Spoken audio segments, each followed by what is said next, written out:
রকমের আর্টিকেল, নানা রকমের নিউজ করা হচ্ছিল যে আমাদের বর্তমান কথা বলিস কেন বর্তমান দুর্গাপুরের সাংসদ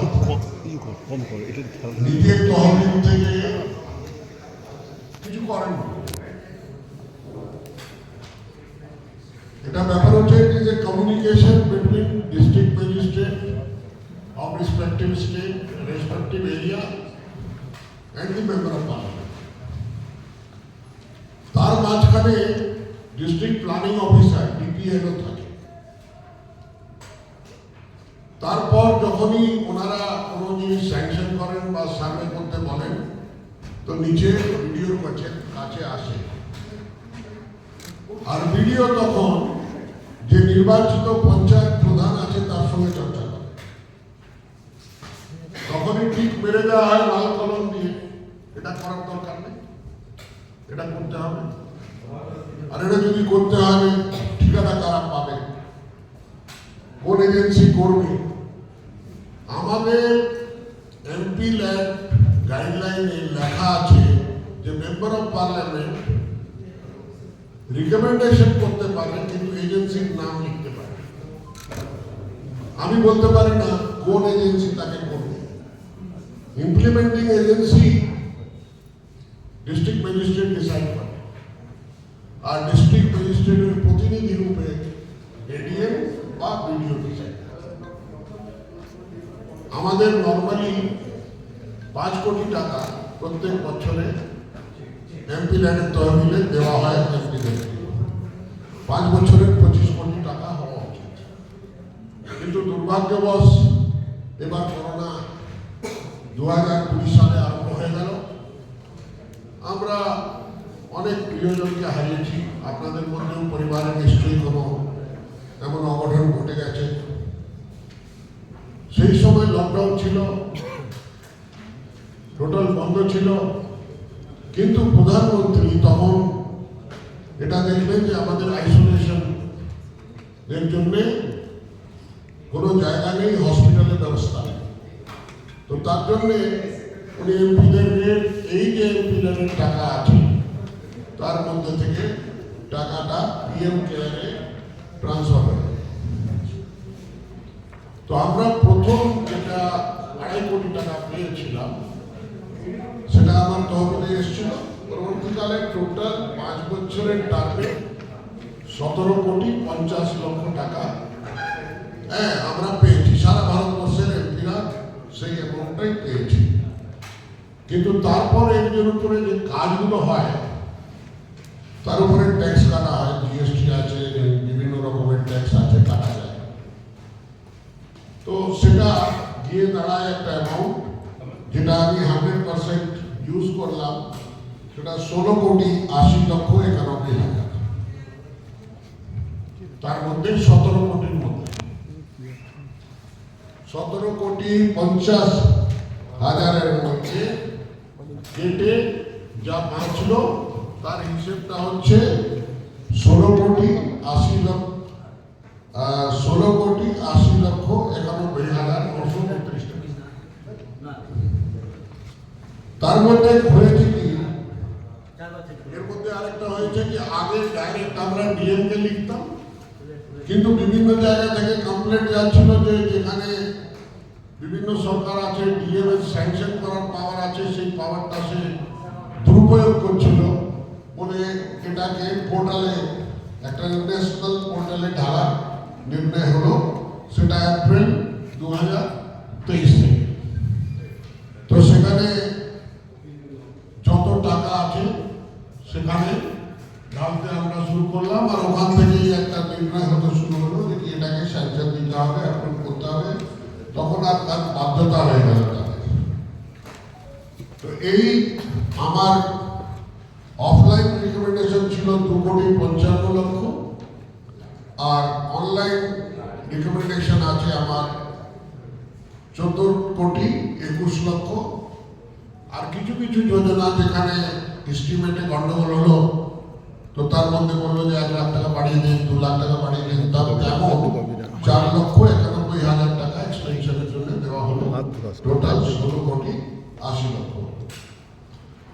এছাড়া নিয়ম আছে যে যদি কোনো এমপি নিজের আমলে অর্থাৎ 5 বছরের টার্মে কোনো টাকা খরচা না করতে পারে তো সেই টাকাটা ল্যাপস করে না, সেই টাকাটা তারা ওভার ট্রান্সফার করে দেয় সেই টাকাটা যে নতুন এমপি আসবে তার নামে।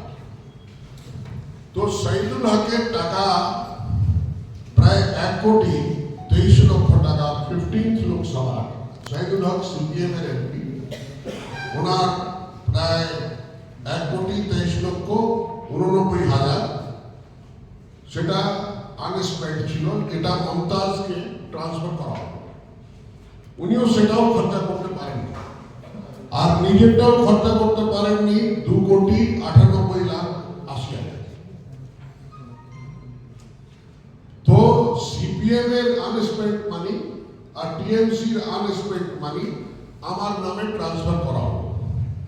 আমার নামে ট্রান্সফার করা হলো তখন এটা হলো 4,22,70,000 টাকা আর অ্যাড হলো। তার মধ্যে আমি 1,60,00,000 টাকার বিল বর্ধমান ইউনিভার্সিটিতে, একমাত্র ইউনিভার্সিটি আছে পুরো এশিয়াতে যেখানে প্ল্যানেটোরিয়াম আছে। এটা পুরোনো প্ল্যানেটোরিয়াম, কিন্তু তার মডার্নাইজেশনের জন্য যাতে টাচ স্ক্রিনে বা ভয়েস অ্যাক্টিভেটেড সেই প্ল্যানেটোরিয়ামকে বানাবার জন্য আমি 1,60,00,000 টাকা দিলাম। আর বাদ বাকির জন্য নাই, যার মধ্যে শ্মশান আছে, হাইমাস লাইট আছে, কবরস্থানের দেওয়াল আছে, এমনি করে করে আমি প্রায় 2,58,00,000 অর্থাৎ 4,22,00,000 মধ্যে 4,18,00,000 টাকা রিকমেন্ডেশন আমি করলাম। সেটা গিয়ে টোটাল দাঁড়াচ্ছে আপনার আমার তহবিল থেকে 20,99,00,000 টাকা। এই যে কাজগুলো করলাম তার মধ্যে 171টা গ্রামীণ এলাকায় হাইমাস সোলার লাইট, আর 67টা পঞ্চায়েত আছে টোটাল আমার এলাকায়। তার মধ্যে আমি 41টা শ্মশানের চুল্লি দিলাম। শ্মশান চুল্লি আমি মনে করি যে মানুষের জীবনে কয়েকটা ঘটনা ঘটে, যার মধ্যে হচ্ছে জন্ম, বিয়ে আর মৃত্যু। তো আমার চেষ্টা থাকে জন্মের জন্য বাচ্চা বাচ্চা ঘর বা হসপিটালগুলো ব্যবস্থা আছে, স্টেট গভর্নমেন্টের রেসপন্সিবিলিটি আছে, কিন্তু বিয়ে বাড়ির জন্য কমিউনিটি সেন্টার বা ম্যারেজ হল আছে, ব্যাংকেট হল আছে, কিন্তু শ্মশানটা অর্গানাইজ নয় আমাদের। কবরস্থানগুলো অর্গানাইজ আছে, গ্রেভিয়ার্ডগুলো অর্গানাইজ আছে, কিন্তু শ্মশানগুলো নাই। মানে কোনো রকমের কাঠ জোগাড় করলো, সেই সময় বৃষ্টি চলে এলো, ঝড় চলে এলো, তো নিভে গেল ছেলেটা। তো তাকে ছাউনি দিয়ে ভালো করে একটা এনার্জি এফিশিয়েন্ট চুল্লি একটু এলিভেটেড করে যাতে কম কাঠে জ্বলতে পারে চিতাটা। দ্বিতীয় কথা ছাউনি আছে, প্লাস শ্মশান যাত্রীরা যারা যায় তাদের জন্য একটা ঘর, আর তাদের ওখানে পানীয় ব্যবস্থা আর লাইটের ব্যবস্থা, এই হাইমাস লাইট। এটা আমি 41 জায়গায় করলাম। 67টা গ্রাম পঞ্চায়েত আছে। কমিউনিটি হল 8টা দিয়েছি, বেটিং হল, ক্রিমেশন গ্রাউন্ড এডিশনাল যেখানে চুল্লি আছে কিন্তু বেটিং হল নাই, ওখানে 10টা দিয়েছি। অর্থাৎ আপনি ধরে রাখুন যে আমি 67টির মধ্যে 51টা শ্মশান ঘাটগুলোকে কভার করে নিয়েছি। তেমনি পাবলিক টয়লেট, অ্যাম্বুলেন্স 9টা। এখন যখন করোনা আরম্ভ হলো তখন আমাদেরকে বলা হলো যে কি আপনারা হসপিটালের জন্য কিছু করুন। আমি বর্ধমান মেডিকেল কলেজ হসপিটালকে একটা বললাম ফুল ফ্লেজেড, যার মধ্যে আইসিইউ, ভেন্টিলেটর সব কিছু থাকবে, তেমন একটা অ্যাম্বুলেন্স এর খরচার জন্য আরো কিছু ব্যবস্থার জন্য মেডিকেল কলেজের জন্য 1 কোটি টাকা দিলাম, আর 10 লক্ষ টাকা দিলাম বর্তমান জেলের জন্য করোনা প্রিজনার যারা আছে বা আন্ডার ট্রায়াল আছে তাদের করোনা প্রিকশনের জন্য কি কি করা যেতে পারে, কোনো মেশিন লাগানো যেতে পারে তার জন্যে। আর প্রায় 60 লাখ টাকা আমি দিলাম এখানকার জন্য দুর্গাপুর হসপিটালে। এমনি করে এই টাকাটা আমি তখনই লিখে পাঠালাম। কিছুদিন পরে তারা লিস্ট পাঠালো যে আমাদের স্যানিটাইজার দিন, সার্জিক্যাল গ্লাভস দিন, আর এই পিপি কিট দিন, এইসব দিন। তো অ্যাকচুয়ালি গাইডলাইনে লেখা আছে যে তুমি পার্মানেন্ট অ্যাসেট তৈরি করবে, কোনো কনজিউমেবল কিনতে পারবে না। আপত্তি হয়ে গেল, আটকে গেল। সেটা এতদিন পর্যন্ত এই টাকাটা তারা আটকে রেখে দিল। তারপর এখন হঠাৎ তারা আগস্ট মাসে আমাকে চিঠি লিখলো যে আপনার 1,90,00,000 টাকা, আর প্রত্যেকটা ব্লকের যে হসপিটালগুলো থাকে সেখানকার সিএমওর সঙ্গে কথা বলে অ্যাম্বুলেন্স দিলাম, একটা করে অ্যাম্বুলেন্স। তো আমাকে আগস্ট মাসে একটা চিঠি লিখে তারা জানালো যে আমাদের কাছে ড্রাইভার নাই, আমাদের কাছে মেনটেন্যান্সের এক্সপেন্ডিচার নেই, আপনি যে মেশিনগুলো দিচ্ছেন তার জন্য টেকনিশিয়ান নেই। তো এই আনঅ্যাভয়েডেবল সার্কামস্টান্সেসের জন্য আমরা আপনার এই কিলো কিনতে পারবো, রিজেক্ট করে। ইভেন রেড ক্রসের জন্য আমি একটা এয়ার কন্ডিশন বাস, যার মধ্যে কোনো ক্যাম্প লাগানোর দরকার নেই, বাসের ভেতরেই 5টা সিট থাকবে এমন, যেখানে ব্লাড ডোনার চেয়ে যাবে, এয়ার কন্ডিশন বাস কালেকশন হবে, ওখানে ফ্রিজ লাগানো আছে, সব কিছু লাগা আছে, সেটাও আমি রিকমেন্ড করলাম। সেটাও যেহেতু একটা রেড ক্রসের মধ্যে একটা অধিকারী আছেন ডিস্ট্রিক্ট ম্যাজিস্ট্রেট, সেটাও রিজেক্ট করে দিই। দিয়ে ফাইনালি আমি 9টা এনজিওকে রিকমেন্ড করলাম, তার মধ্যে 8টা এনজিওকে, আর তার মধ্যে একটা এনজিও হচ্ছে অ্যানিমাল অ্যাম্বুলেন্স। অ্যানিমাল যেটা রাস্তায় অ্যাক্সিডেন্ট হয়ে যায় বা কোনো অসুস্থ হয়ে যায়, তো তাকে তুলে নিয়ে গিয়ে অ্যানিমাল হসপিটালে পৌঁছাবার জন্য তার জন্য একটা অ্যাম্বুলেন্সের দুর্গাপুরের জন্য দিলাম। তো আমার এই তহবিল থেকে তারপর একটা হসপিটালে দুটা হসপিটালে এক্সরে মেশিন, যেটা এই ছোট হসপিটালগুলো আছে, আর কিছু যে আছে যেমনি সিএমও কাকসা বারবার চিঠি লিখছেন, কিন্তু একটা পদ্ধতি আছে যে রোগী কল্যাণ সমিতি থেকে সেটা অ্যাপ্রুভ করতে হবে। আমি রোগী কল্যাণ সমিতির যে চেয়ারম্যান আছেন ওনাকে বারবার ফোন করলাম, সিএমও গিয়ে বারবার ওনাকে বললো যে করে দিন, তো এখানে সুবিধা হয়ে যাবে, কিন্তু ওটা মিটিংটা ডাকা হলো না, ওটাও হলো না, এই জন্য টাকাটা ফেরত গেল। সেই জায়গায় আমি অন্য জিনিসগুলো দিয়ে দিলাম। দ্বিতীয় একটা দুর্গাপুরে একটা প্রচন্ড ডিমান্ড থাকে বা পানাগড়ে থাকে যে মায়াবাজারের একটা ফ্লাইওভার আরম্ভি হওয়া উচিত, রেল লাইনের উপরে একটা ব্রিজ হওয়া উচিত। যেটা অ্যাপ্রুভ করানো হলো, তার মধ্যে থাকে শেয়ারিং থাকে স্টেট গভর্নমেন্টের আর সেন্ট্রাল গভর্নমেন্টের 60-40, কিন্তু যখন এরা দিতে বললো যে আমরা দেব না, তখন আমি আবার জোর করে করলাম, রেলমন্ত্রীকে বললাম, প্রধানমন্ত্রীকে দিয়ে আমি 100% দুটা অ্যাপ্রুভ করিয়ে দিলাম যে 100% খরচা রেলওয়ে বোর্ড করবে এই দুটা ব্রিজের জন্য।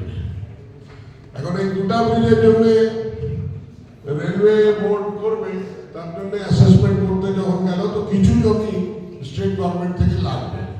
সেটা আবার বললো যে না, আমরা এই জমিটা দেবো। দিয়ে বললো যা কম্পেনসেশন আপনার লাগবে আমরা দেব, অর্থাৎ রেল বোর্ড দেবে, আপনারা ওটা ফয়সলা করবেন। সেই সার্ভেটা কমপ্লিট হয়ে গেছে, সব কিছু হয়ে গেছে, আর আশা করছি এই ইলেকশনের পরে বা কিছু মাসের মধ্যে এই দুই জায়গায় কাজ শুরু হয়ে যাবে। তো এই যে প্রবলেমটা আছে সেটা সলভ হয়ে যাবে। আর যে আপনাদের এখানে একটা ইন্টারনেট এক্সচেঞ্জ, ফাস্ট ইন্টারনেটের জন্য এক্সচেঞ্জ, যেটা লিক্সির তরফ থেকে ইনঅগ্রেট করলাম। তারপর সবচেয়ে বড় চিন্তা ছিল এলআই স্টিল প্লান্ট ডিসইনভেস্ট হয়ে গেল। তখন আমার কাছে এলআই স্টিল প্লান্টের এমপ্লয়িজ অ্যাসোসিয়েশনের মেম্বাররা, অফিসাররা সবাই এসে প্রধানমন্ত্রীর সঙ্গে বললাম, আমি প্রধানমন্ত্রীকে ওনার মানে এলআই স্টিল প্ল্যান্টের পুরো ইতিহাসটা বার করে দিলাম, যে এলআই স্টিল প্ল্যান্ট দিয়ে আমাদের সাবমেরিন যেটা হয়, যেই সাবমেরিন গর্ব করে আমরা বলি, তার স্টিলটা তৈরি হয় এখানে। আমাদের ফাইটার জেটে অনেক কিছু লাগে ইকুইপমেন্ট, সেগুলো আমাদের এখান থেকে যায়, ডিফেন্সে অনেক কিছু যায়, যার জন্য অ্যাওয়ার্ড পেয়েছে এলআই স্টিল প্ল্যান্ট। তো এটা আপনি করবেন না, ডিসইনভেস্ট করবেন না, এটাকে আবার হয়তো আপনি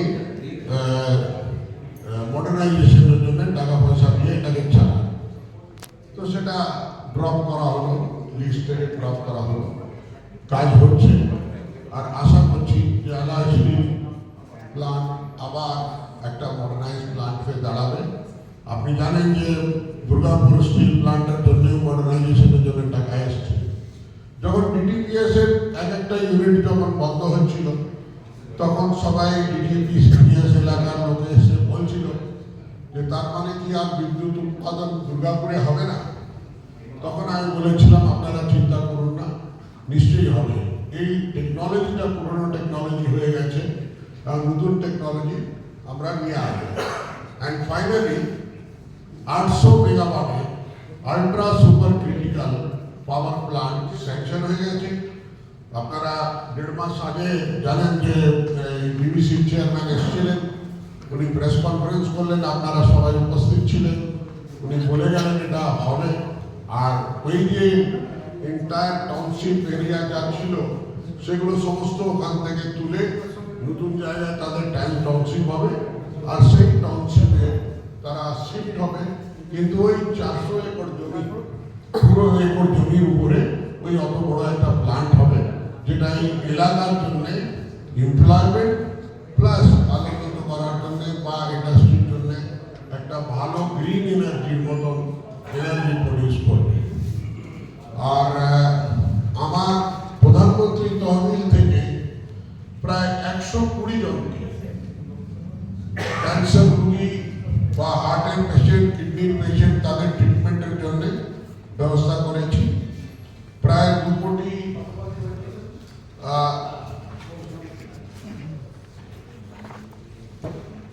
2,25,00,000 টাকা, 2,25,00,000 টাকা তার মধ্যে তারা পেয়েছে।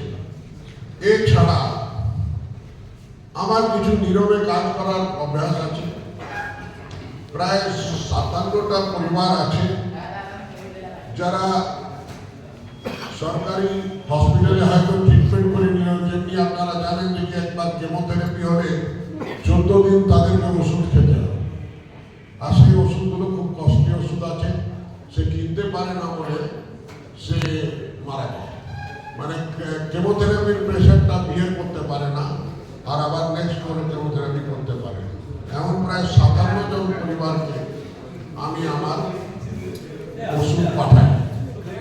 আরেকটা একটু আশ্চর্যের ব্যাপারটা বলে দেবো, যে এই 27 জন অসীম সরকার এসছে, ওদেরকে বসে বল এখানে নিয়ে এই যে আমরা এত কিছু করেছি, আর আমি এই যে 57 জনকে ওষুধ পাঠাই, আমার কিন্তু এদের সঙ্গে কোনোদিন সাক্ষাৎ হয়। আমি কোনোদিন এদেরকে সামনে গিয়ে দেখিনি। লোকে বলেছে বা তারা করেছে, ভিডিও কলে তাদের সঙ্গে কথা বলেছে। ভিডিও কলে কথা বলে আমার যে লোকাল কার্যকর্তা আছে তাকে দিয়ে ওষুধটা আমি পাঠিয়ে দিই তার বাড়িতে। প্রত্যেক মাসে তাদের বাড়িতে ওষুধ যায়, প্রত্যেক মাসে। তো এটা আমার একটা কাজ করার পদ্ধতি আছে। এই যে বলে না লোকে, যে মাঝে মাঝে পোস্টার পড়ে যে আলুওয়ালিয়া নিখোঁজ আছে, কেন কি আমি তো দেখা দিই না, কাজ করি, কাজের মাধ্যমে দেখতে পারবেন। এই যে ফলকগুলো বানালাম, 294টা ফলক আছে। এই ফলকটা অ্যাকচুয়ালি যে গ্রামের জন্য টাকা দিয়েছি ওখানে লাগা উচিত, কিন্তু এই ফলক যাতে না লাগাতে হয় আলুওয়ালিয়ার নামে, তার জন্যই এই কাজগুলো করতে দেয় না তারা। কেন আলওয়ালিয়াদের নামে বা বিজেপির সাংসদের নামে ফলক যদি লেগে যায় তো তাদের অসুবিধা হবে। তাই আপনার জন্য আমি ওইটা ফলকগুলো লাগালাম আপনাদেরকে দেখাবার জন্য যে আপনি দেখুন যে কি কাজ হয়েছে।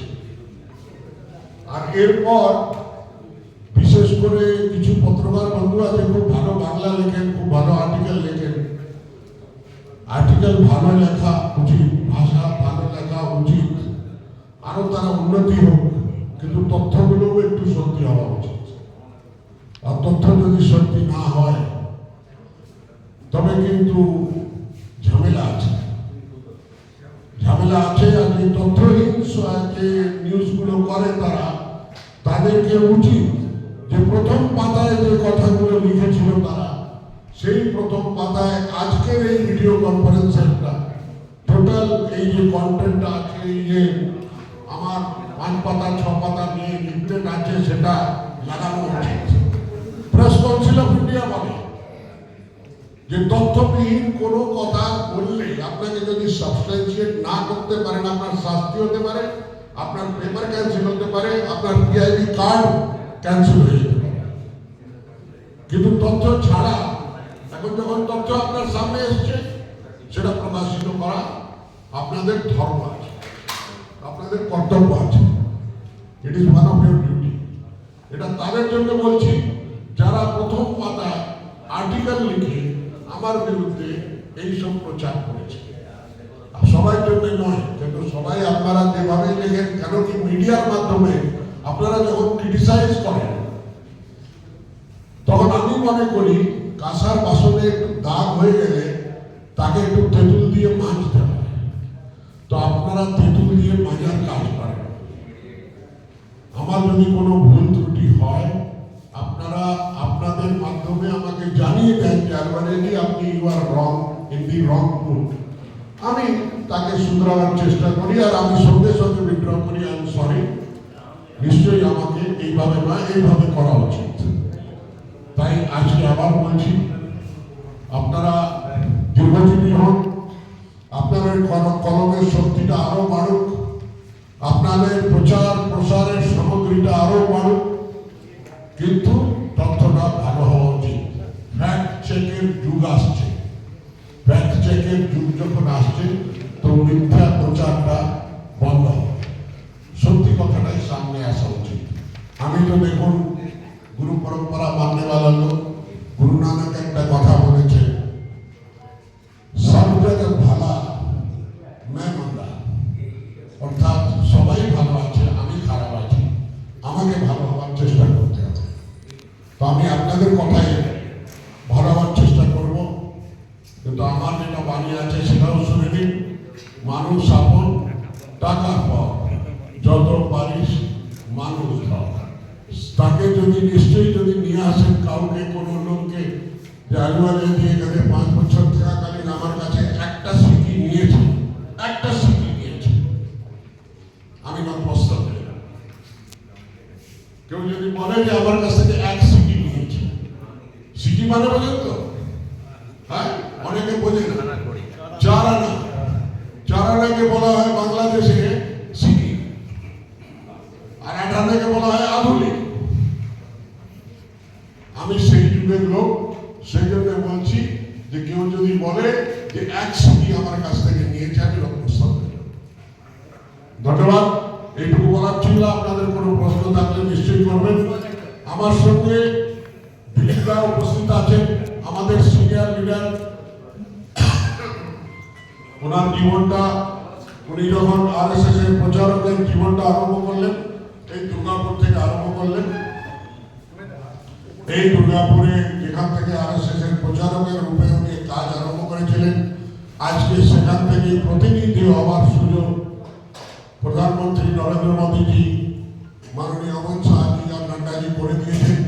আর সেই জন্য উনি এখানে নির্বাচন জন্য আমাদের ভারতীয় জনতা পার্টির প্রতিনিধি আছেন। যেভাবে আপনারা আমাকে সমর্থন করেছিলেন বা সমর্থন করে থাকেন, দিলীপ দাকে তার চেয়ে বেশি একটু করবেন। উনি ঘরের ছিলেন, হ্যাঁ, আর এখানে ওনাকে নিশ্চয়ই আপনাদেরও সমর্থনও উনি নিশ্চয়ই পাবেন, এই বলে আমার বক্তব্য শেষ করবো। আপনাদের কোনো প্রশ্ন থাকলে নিশ্চয়ই প্রশ্ন আমার করতে একটা পারেন। প্রশ্ন আছে, বলছি যে দুজনের কাছেই প্রশ্ন একটা, যে আপনি যেটা বললেন এতক্ষণ ধরে, এটা রাজ্যে নতুন কিছু নয় যে বিরোধীদের এমএলএ বা এমপিদের তাদের ল্যাডের টাকা পুরোপুরি রাজ্য খরচ করে না, এটা রাজ্যে নতুন কিছু নয়, এটা সবাই জানে। যে কিছু কিছু ক্ষেত্রে আপনারা অভিযোগ করেন যে কেন্দ্রীয় প্রকল্প এখানে বাংলা আবাস যোজনা বা এই সমস্ত নাম পরিবর্তন ইত্যাদি ইত্যাদি, আমি সেই প্রসঙ্গে যাচ্ছি না। দিলীপ দাকে কি এই প্রচারে বেরিয়ে এই ধরনের কোনো সমস্যার সম্মুখীন হতে হচ্ছে যে আপনি এই এলাকায় গত 5 বছর কাজ করেননি? এক দিলীপ দার বিরুদ্ধে যিনি ক্যান্ডিডেট আছেন তিনি আজকেও প্রচারে দুর্গা করে বলেছেন যে আপনি গত 5 বছরে কোনো কাজ এই এলাকায় করেননি।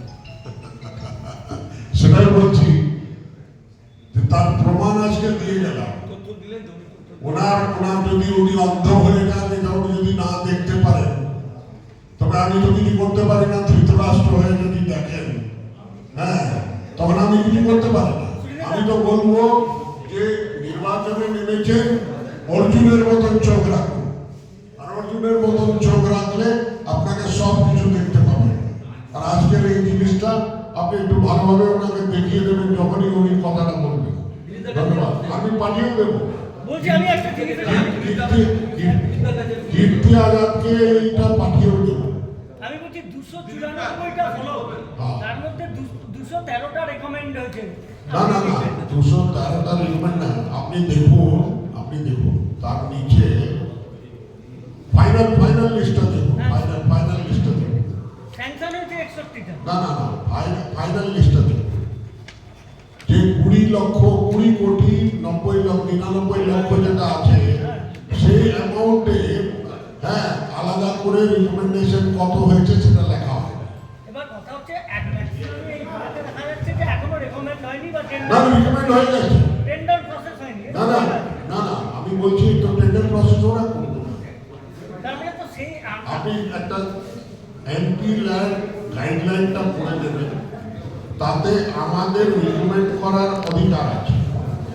আর সেই অধিকারের মধ্যে স্যাংশন করার অধিকার ডিস্ট্রিক্ট ম্যাজিস্ট্রেটের আছে। যতক্ষণ পর্যন্ত উনি স্যাংশন করছেন না, তাদের তখন পর্যন্ত স্যাংশন হচ্ছে না। পোর্টালে যেটা আপনি 113টা দেখছেন, সেটা হচ্ছে পোর্টাল আমাদের যেটা অনলাইন পোর্টাল আছে সেটা। আর যেটা 2,55,00,000 টাকার যেটা আছে সেটা পোর্টালে ওঠেনি, সেটা আলাদা আছে, আর স্ট্যাটাস আছে। আচ্ছা, একটা বিষয়, অনেকটা টাকা দেখলাম আপনার একবারে টেলিফোনের শেষে 15/3/2024 আমাকে 15th মার্চ সকালে ডিস্ট্রিক্ট ম্যাজিস্ট্রেট 4,22,00,000 টাকা ট্রান্সফার করেছে। তাহলে তো এফেক্ট করবে না। না আমি বলছি না উনি করেছেন। আপনি উপরের লাইনটা পড়ুন, প্যারাগ্রাফটা পড়ুন। আনফরচুনেটলি লেখা আছে, পড়ুন ওই প্যারাগ্রাফটা পড়ুন। আমি ওনার মিমো নাম্বার দিয়ে লিখেছি 15ই তারিখ পাঠিয়েছেন উনি। সেদিনই 4,18,00,000 টাকা আমি জিনিসগুলো পাঠিয়ে দিয়েছি। Same day.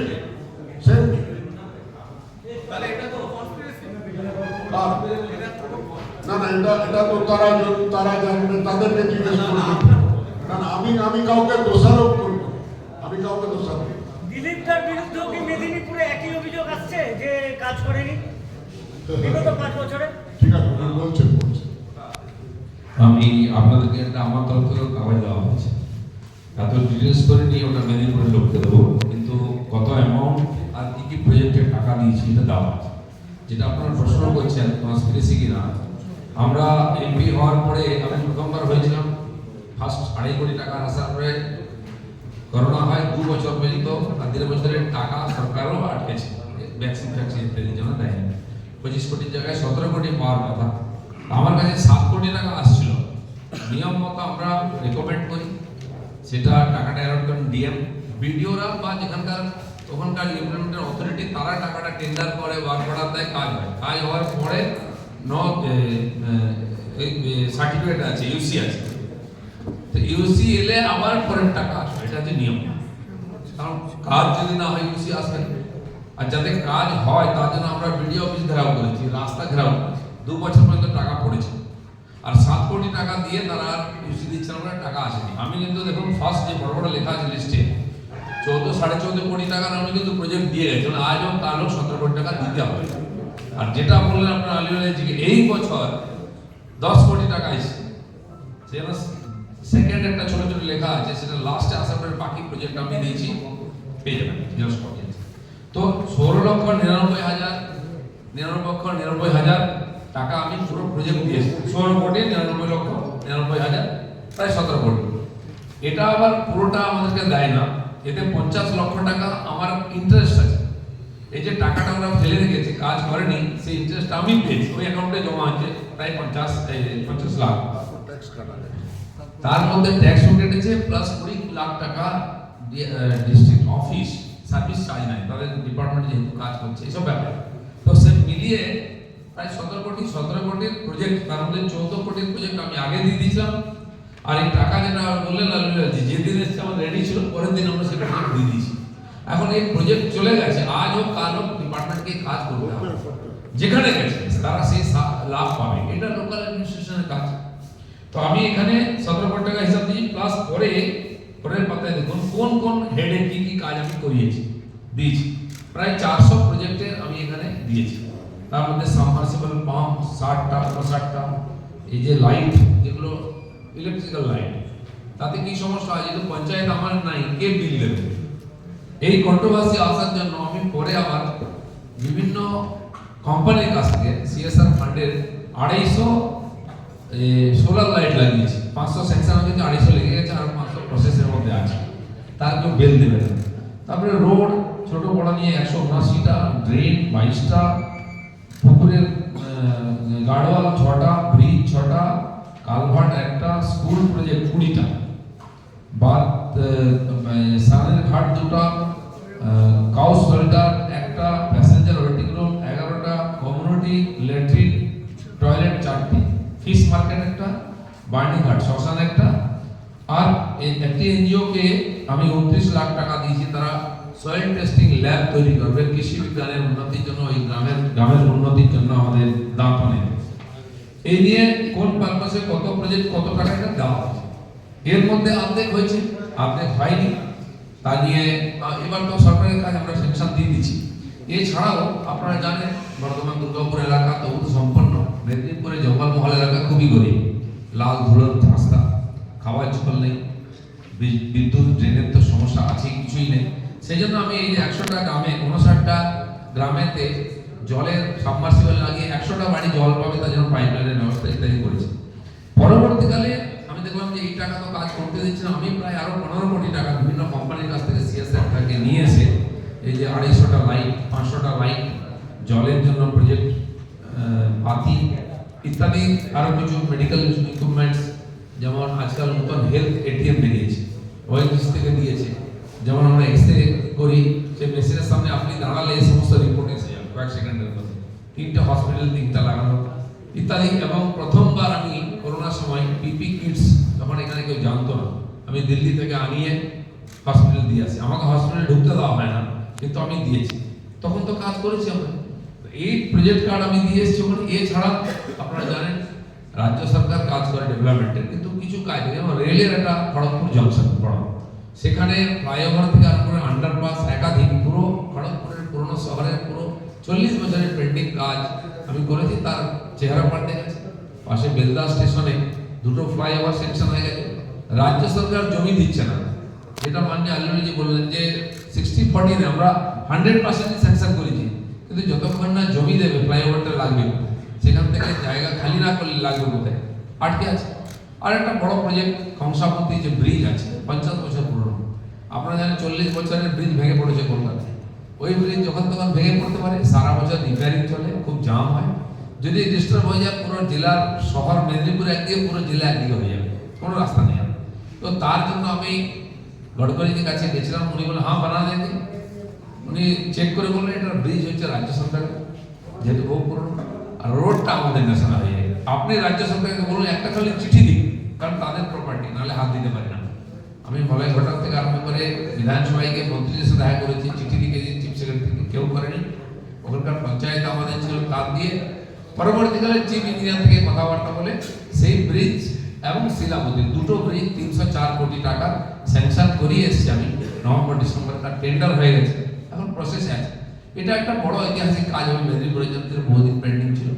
এবং খড়গপুরে একটা বড় ফ্লাইওভার, সেই ফ্লাইওভার মাননীয় জ্ঞান সিং সোহন পাল, যিনি এমএলএ ছিলেন, যার বিরুদ্ধে আমি জিতেছিলাম, তিনি চেষ্টা করেছিলেন, কংগ্রেস আমলে মন্ত্রী ছিলেন, কিন্তু হয়নি। ওটা ফ্লাইওভার কমপ্লিট হয়ে গেছে, উদ্বোধন করে এসেছেন। আমি ঘোষণাও করেছি যে চাচা জ্ঞান সিং এর নামে জ্ঞান সিং ফ্লাইওভার নাম দেওয়া হোক, সেটা আমি ঘোষণাও করে এসেছি। তো এই সমস্ত কাজ, বাকি ছোটখাটো কাজ অনেক হয়েছে। এই একটা কাজ, সেটা আমি মেদিনীপুরের লোককেও দেবো, যেটা আপনাদের সামনে রাখবো। একটা জিনিস, এই যে মুখ্যমন্ত্রী বা অভিষেক ব্যানার্জি